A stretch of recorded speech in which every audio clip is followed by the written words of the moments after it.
Hey guys. So you might have already noticed some of the stuff that's been going on with deplatforming of certain businesses and certain people and things like that. So that's what we're going to talk about a little bit today, because we should all frankly be concerned that this could happen to us on some level or another.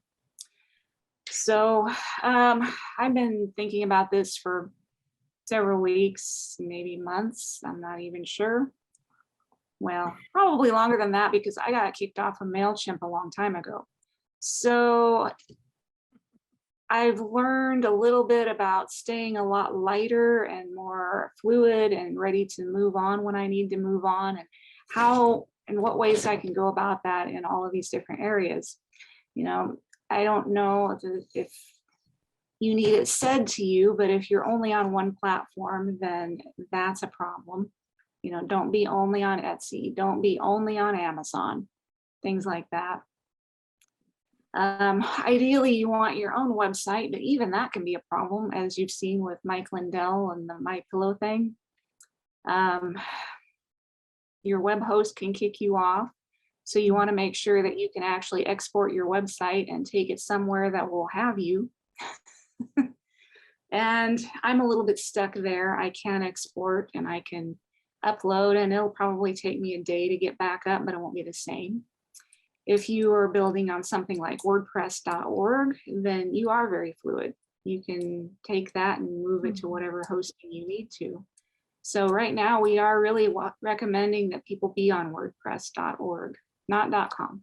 If you're on .com, you're stuck. But then you've got the hosting, and you've got to figure out what host is going to be okay with what you have to say.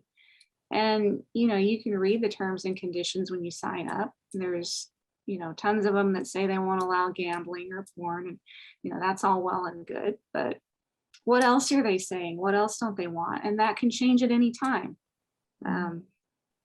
as people have found out. One of the things that I have noticed a long time ago, like years ago, EIG was this company that's been buying up all these web hosts, and it bothered me. It's not just that they kind of deteriorate the quality of customer service and service in general, but if they're having a monopoly, all it takes is the right person to lean on whoever's in charge there and shut down all these websites. Like half the internet is gone if they don't like what somebody has to say. And as far as whether you're controversial or not, I don't think I am, but then again, I'm in the alternative health space and they're coming after all of us. I lost all my targeting as of this morning on Facebook. I cannot market to people who are interested in natural health and healing or any kind of natural solutions. So there's that. I also cannot market to anybody of a certain faith. So there's that. So, it's whittling down. So if you're Christian, if you have controversial viewpoints, if you are in any way competition with any of the agenda that's going on out there, then they're probably going to come for you at some point. So just looking into alternative places to be and alternative ways to do business before all of this comes down, and before you need to do disaster relief on your own business, because you need to survive. I do, you do, So yeah, diversify as much as you can. I have multiple merchant accounts. I'm going to get one more here pretty quick, I hope, if they approve me. I don't leave a ton of money in my PayPal account because they can freeze that. They've always been doing that for years and years. Anything that happens that scares them, they freeze your account for X number of months. So it's just smart not to have a lot of money there. It's smart to use PayPal, but to be smart about how you use it. Yeah, right. Yeah, and I'm not saying don't be on Facebook or any of that stuff. I'm still here. I plan to be here as long as I can be. Every day, just about, they give me a letter in my inbox saying that I need to change my products. I need to reword things and blah, blah, and I don't. And they take them off, and I don't really care because my Facebook shop is not my be all end all. People just need to be able to go to my website instead of looking there because they're not going to see everything. And I have staff that gets all worked up about it, but yeah, it doesn't bother me that they're doing that. I can be elsewhere.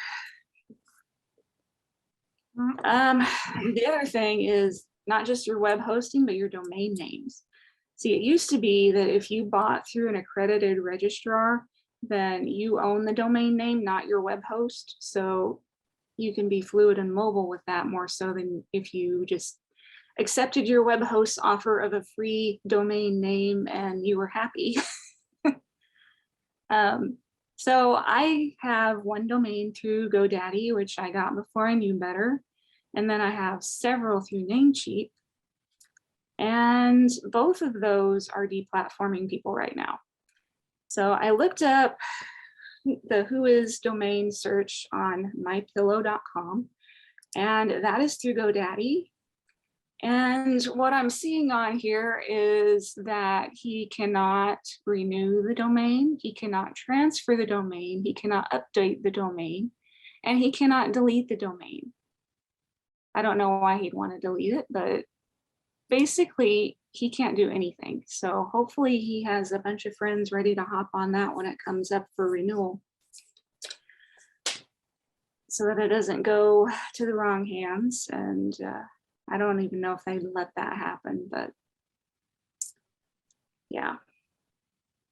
Namecheap is deplatforming all the Russians.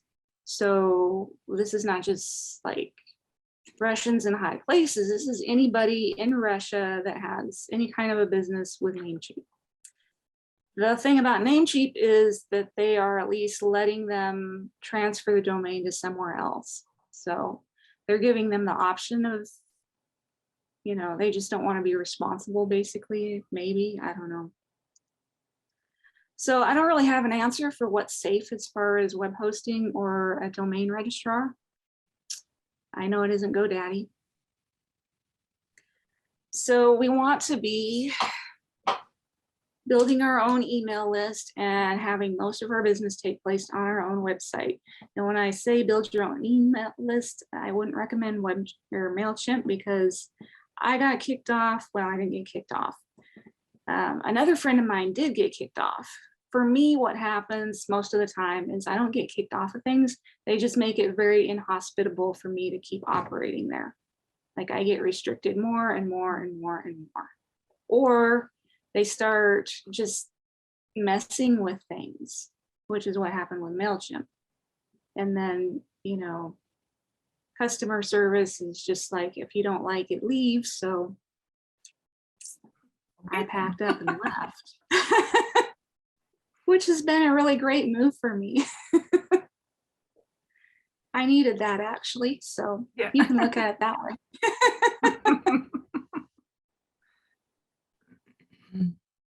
Well, and then Alice, I know you went wide with your books before I did. Mm-hmm. And, you know, we both wanted to get out of Amazon. I mean, yeah. We're still there, not off of Amazon, just not having Amazon have all of our, that's not our sole publishing basket. So yeah, I'm sorry. Oh, right. And I was going to say for non-authors, Amazon works really hard to get exclusive rights to your books. Mm-hmm. So a lot of authors go for that, mm-hmm. which means they can't sell anywhere else. Yeah. And so like if you're a Kindle Select user, so, and you can, you know, you pay a monthly fee of $10 or whatever it is, and then you can read whatever you want. The author gets paid by the page that you read, but they have to be exclusive with Amazon in order for you to be able to, for them to be enrolled in that program. So, or Kindle Unlimited. I think I said the wrong word. Kindle Unlimited. Yeah, Kindle Unlimited is the customer facing and Kindle Select is the author facing name of the same thing. So yeah, so fairly, it was within I think a year or two of me first publishing my book. I started, and partly in the English market, Amazon is the big dog, but for my books, I wanted them I wanted them accessible everywhere. So Amazon is not, although it feels like it is, everywhere in the world. So I wanted to have my books in other places. And for me, for nonfiction, and I think that's fairly consistent across the board for nonfiction, at least. It depends really on your genre. Some genres, especially for fiction, do really, really well in Kindle Unlimited, and that's why people stay, because they are making, hundreds of thousands of dollars. So that's kind of hard to stumble and then build up a different list elsewhere.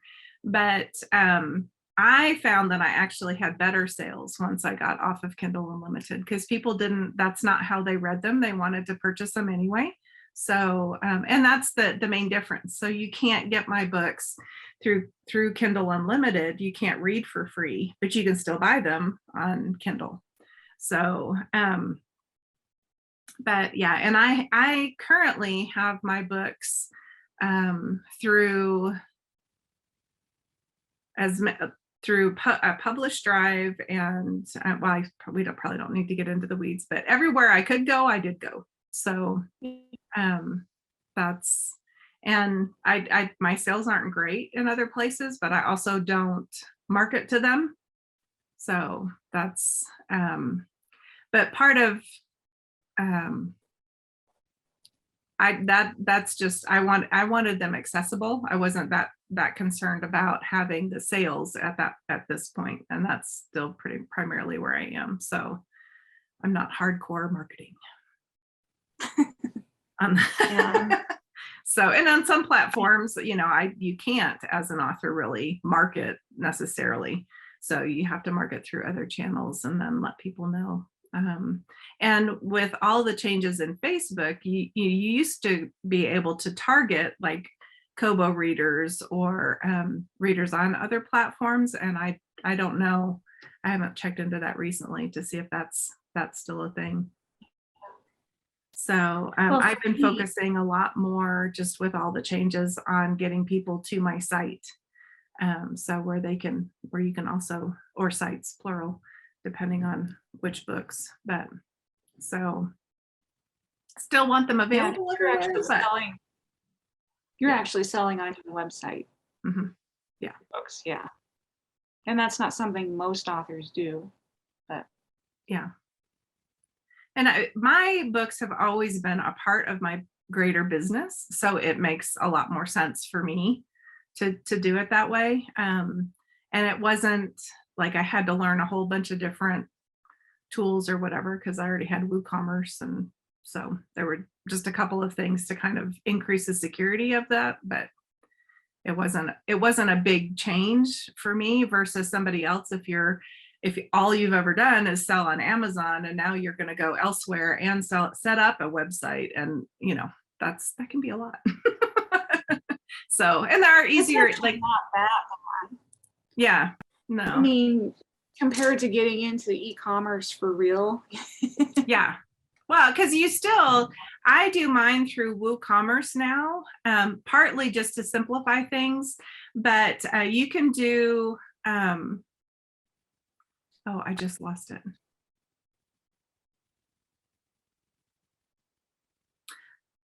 Anyway, if you want, make a comment and I can get you because it just left my head.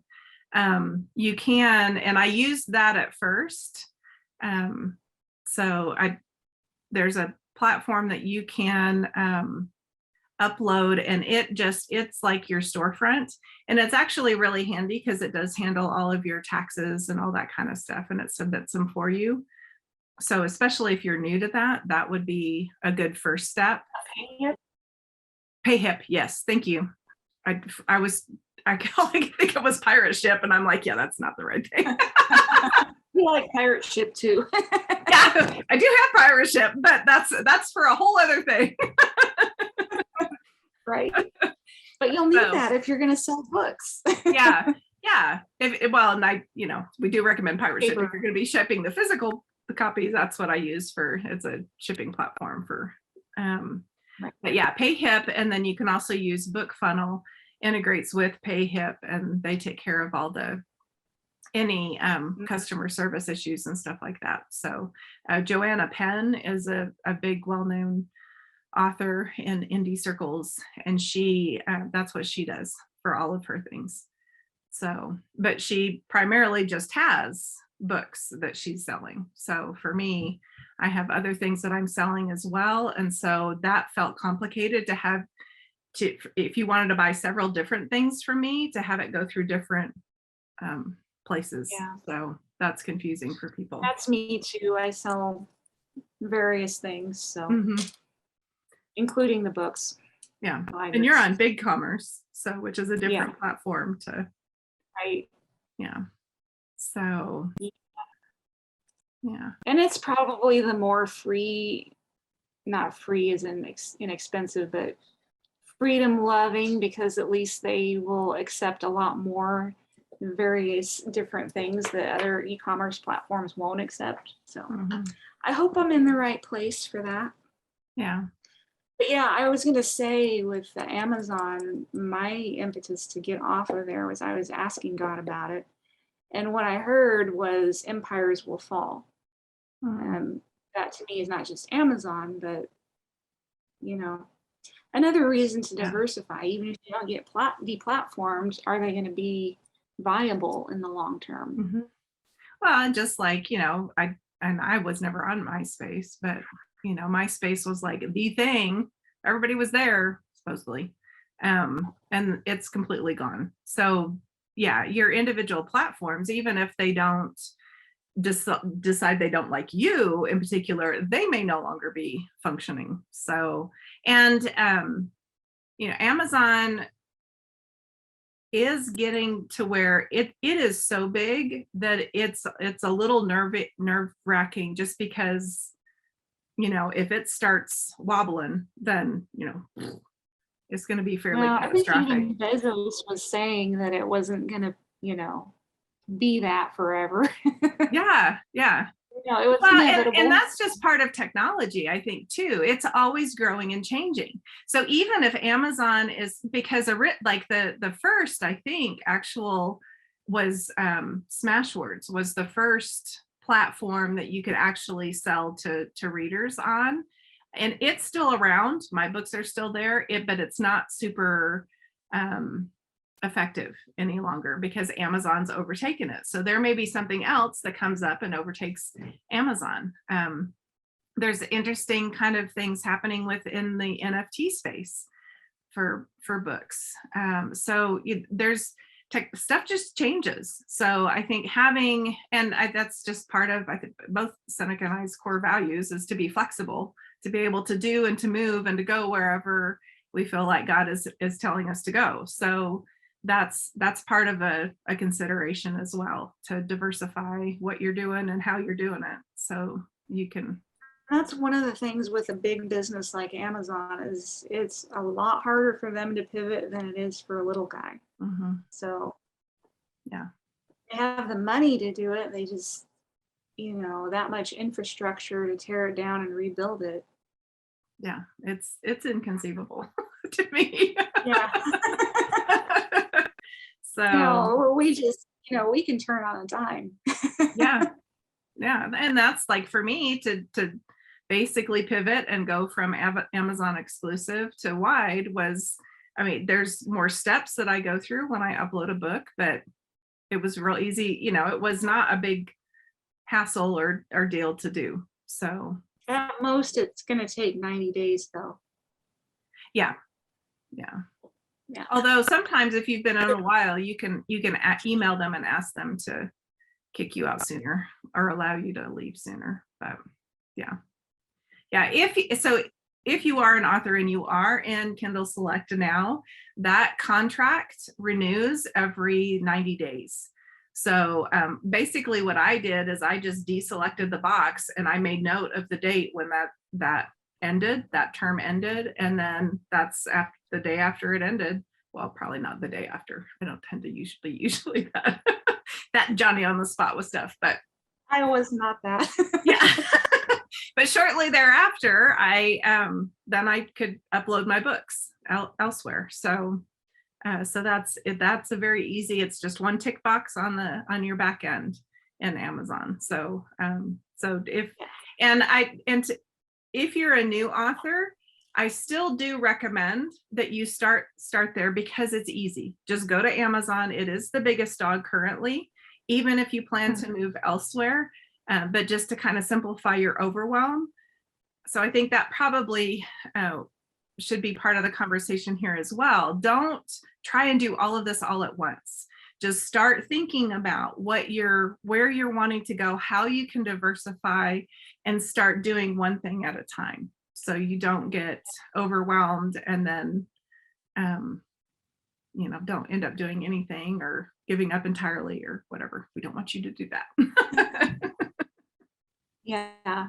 Well, yeah, where are you the most vulnerable if if your rug got yanked, Yeah. whatever that is, that's where you work on.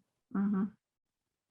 And like getting back to your, and I don't do this as often as I probably should, like your email lists or whatever, like if you are on MailChimp, because it's been a popular place for people to start for quite a while. I still have a few of mine. I'm kind of gradually moving to another platform. But you can periodically, you can download your list so that so do that as a way of, I still have all of my people. So even if they yank me, I've got most of my list. So, and then you can have that in hand and then you can import that to your next place. And at the same point, I can do that same thing with my store. So your website, whatever data you have that you can export, make a backup every once in a while. Mm-hmm. Yeah. So and nefarious the things. finance. Finances. People are getting their bank accounts froze, and of course, merchant accounts, and So I'm not in a national bank. I haven't been ever, which is, I hope, buys me a little bit of time if something happens. But the other thing that I've been thinking about is, buying some prepaid Visa cards just so I can get supplies if I need to, if something happens. If I have a little bit of a buffer, then I can figure things out, but my business is not totally over because I can't buy more bottles or postage or whatever it is I need in the interim. Talked about merchant accounts. I am signing up with GabPay. So you guys are familiar with the social media network Gab, which is supposed to be free speech. They're not on any of the app platforms because they don't want to roll with the terms and conditions. So that is at least somewhat of a reassurance for me, I guess. I have my reservations about Gab personally, but I am all for free speech. So that is the one thing that they definitely have to offer there, at least as far as I can see. Now, that said, me running ads on Gab, they have been pickier than Facebook, and they have blocked my ads. So same ad that's fine on Facebook is not fine on Gab. Just a heads up there, that's not apparently where free speech extends to. But, I revise and I get an ad up because I want to get away from the major players for advertising too, which is, Amazon, Facebook, Instagram, YouTube, Google. Yeah, those guys, the big tech. Because none of those are very friendly towards me. Google is not, because I'm alternative. So same reason with Facebook and Instagram. Mhm. Well, Facebook and Instagram are all the same thing anymore. Well, right. Yeah. Lump it all in. Some people don't seem to know that though. Yeah. They're like, Facebook is too censoring. I'm going to Instagram. Yeah. Well, Okay. they're owned by the same people, I do believe. Yeah. Yeah. Well, and one of the things that I've been exploring, I followed Dan Kennedy for quite a while, but recently all of his IP was purchased by someone else, and they've kind of revitalized everything. So, and he's big on direct mail, so that's something, especially. And I haven't explored how all of the security, the online security things, if that's impacted mailing, physical direct mail as yet. But especially if you're in a local business or one that can pivot to be local, because that would be another thing, to look at getting offline, having offline as well as online for your business, as well as if you're just local, getting online is for potentially a further reach. But that's we mentioned kind of in the intro, I'm looking at purchasing a couple of local businesses, and so I've been investigating more options for how would I advertise specific to local things. So and you used to be able to, and who knows, by the time I get them and I'm ready to do that, if Facebook will allow you that. But a lot of the online targeting, especially with the new iOS updates, is no longer nearly accurate enough. So that's not so much the platform as it is the device that the person is using is no longer sharing specific information. I'm always amused to see. I'm mainly an Apple girl, so I'm always amused to see where things think I am. Like, okay, that's interesting. I'm not in Georgia. Thanks. So, but I'm looking at direct mail for, and especially like for new people to the community who are looking for different items or ways of connecting or that type of thing. So through the post office, and I haven't, again, and we'll probably be back at some point in time with an update on that if I figure that out. But so you can do, new, or you have been able to do specific zip codes, specific streets or routes with the US Post Office. So as kind of like a bulk mailing type of thing, and there's specific rates for that and that kind of thing. So, looking into those options. And I think people are so used to getting email spam anymore, but you really hardly ever get physical junk mail. So that's not still credit cards seem to be ubiquitous, but it's not nearly as frequent as it used to be. So that can be a way to stand out as well. So revise. Yeah, I know. Every door direct mail, that's what they call it. They're large postcards. Well, you could send like an 8x10 or 8.5 by 11. I think 11 by 15 is the largest. Oh, really? Okay. It's so like, yeah, you can make a big thing and not put it in an envelope and not do all of that, but just have your flyer or your postcard or whatever it is you want. And I can't remember the rate, but it's cheap per household. The catch is you have to target, a full mail carrier route. So you can pick out certain neighborhood that route is covering if you want to only serve one neighborhood or a couple, or maybe your product goes to more high-end people, so you're going to target the ritzier section of town or something like that. You can do that. Yeah. And it's going to go to every household on that route. Yeah.